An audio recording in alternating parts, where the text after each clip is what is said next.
How's it going, everybody? Today we're talking about the pros and the cons of living in Alamo, California. Let's do it.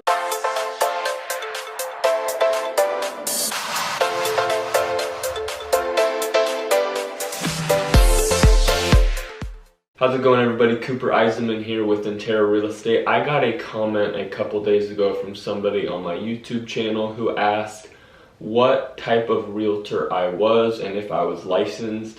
So just to clear the air in case anybody is confused or questioning, I am a licensed full-time residential real estate agent who helps people buy and sell homes in the Bay Area and specializes in the Tri-Valley. And so you're here because you're interested in potentially moving to the Tri-Valley or just educating yourself a little bit more about this area so you can make a well-informed decision down the road. Now, the Tri-Valley area is a 6-city region roughly 40 miles east of San Francisco in the East Bay Area. It consists of Livermore, Pleasanton, Dublin, San Ramon, Danville, and Alamo. Today we're going to be talking about Alamo specifically because I have yet to do a pros and cons video on this city, and I think for some of you, you'll really like this city. Alamo is a small city with a population just over 16,000 and it has 5,300 housing units.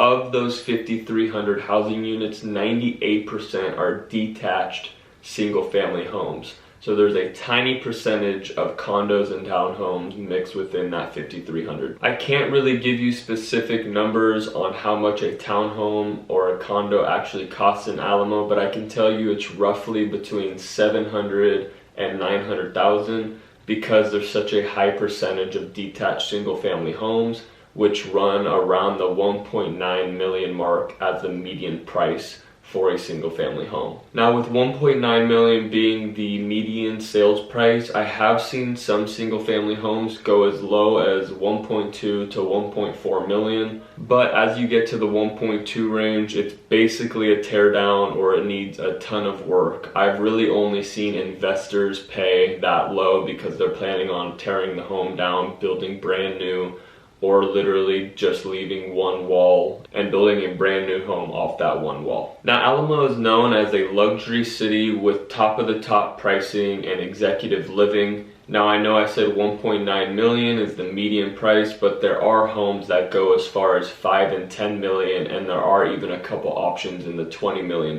range. So it's no question that Alamo is going to be the most expensive city out of the Tri-Valley area that I mentioned earlier in the video. Now, when I'm trying to explain Alamo to people who haven't been here, I just tell them think mature trees, well-manicured homes, wide streets, a little hillside, and very quiet. It's really just an amazing, beautiful place to live, and we're going to get into the pros right now so you can learn a little more about it. Alamo is notorious for having larger home lots, around half an acre, sometimes a little smaller, but the lots do go up to 2, 3, and 4 acres, giving homeowners and neighbors the big lots and the privacy that they all want. Alamo is a hot spot for developers and investors, making Alamo an amazing place to live with highly cared for homes that are both beautiful in design and continuing to help neighboring homes rise in value. Another thing I love about Alamo is that the homeowners who are not investors do tend to take care of their homes by putting a ton of money into them frequently,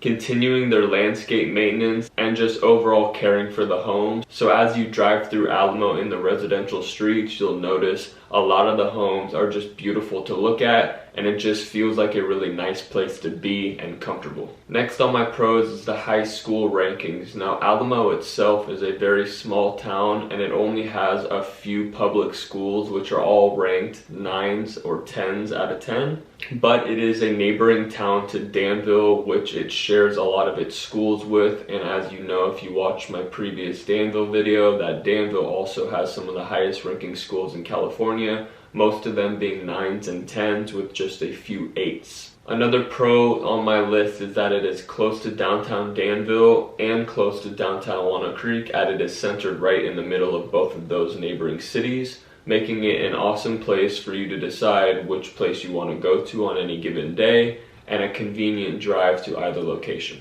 Next on my pros list is the safety associated with Alamo. Alamo is ranked an 82 out of 100 on the safety scale, making it one of the safer places to live in California or the country. And year over year, the crime in Alamo has decreased by 4%. So you can rest assured that if you do plan on living in Alamo, that you're going to be living in a very safe place for you and your family. Now onto my cons list. Now the first con is obviously the cost of living. I mentioned earlier that Alamo is the most expensive city in the Tri-Valley, and that's definitely the case. The affordability factor for Alamo is definitely going to be the hardest for most buyers who are looking in the Tri-Valley area. Number 2 on my cons list, and you may not care about this, but the fact that there's just not much retail shopping or restaurants in Alamo. There's really one strip on Danville Boulevard, which consists of a Safeway, a Starbucks, a really small 24-hour fitness, and a couple fast food chains. So if you want to go to any shopping or go to a good restaurant